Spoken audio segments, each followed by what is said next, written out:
গণতন্ত্রের মা বেগম খালেদা জিয়াকে হারিয়েছি।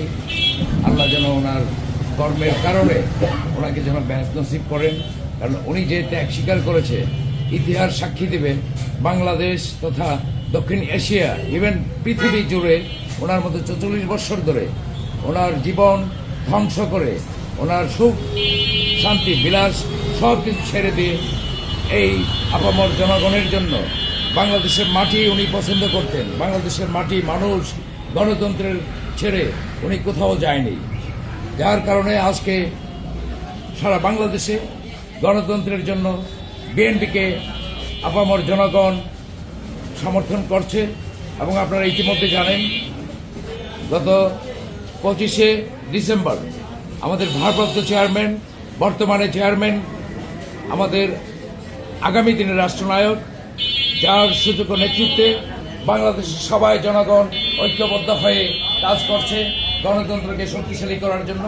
ওনার যে নির্দেশনা বাঞ্ছারামপুর প্রত্যেকটা নাগরিক আগামী দিনের স্বপ্নের দেশ বাংলাদেশ গণতন্ত্র মজবুত করার জন্য যে উনি ঐক্যের ডাক দিয়েছে, প্রতিহিংসা প্রতিশোধবিহীন একটা বাংলাদেশ গড়তে চায়, সেই লক্ষ্যে আমরা ওনার মনোনীত প্রার্থীকে এককভাবে আমরা বিজয়ী করে ইনশাল্লাহ আগামী দিনে বাঞ্ছারামপুর ভবিষ্যৎকে আমরা নির্ধারণ করব, ওনার হাতকে শক্তিশালী করব। আগামী দিনে যেন ওনার স্বপ্ন এবং আপামর মানুষের যে সুখ শান্তি সেটা যেন বিরাজ করে, এই প্রত্যাশাই করব। আমরা স্বতন্ত্রে বিশ্বাসী নয়, আমরা ধানের শীষের প্রতীক না পেলেও আমরা ওনার নির্দেশ মতে প্রত্যেকটা লোক আমরা ঠিকভাবে আমরা এখন থেকে আমরা কাজ করে যাব ঐক্যবদ্ধভাবে এই জোনায়েদ সাকিকে আমরা জয়যুক্ত করার জন্য।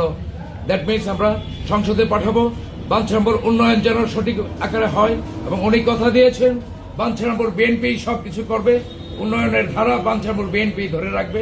সেই প্রত্যাশা লক্ষ্য করে আমরা ইনশাল্লাহ আগামী দিনে জোনায়েদ সাকির হাতকে মজবুত করে সংসদে পাঠাবো, যেন তারেক জিয়ার অধীনস্থ হয়ে আমাদের বাঞ্ছারামপুর উন্নয়ন অব্যাহত রাখতে পারে। সেই প্রত্যাশা ব্যক্ত করে সবাইকে ধন্যবাদ জানিয়ে আমার বক্তব্য এখানে শেষ করতে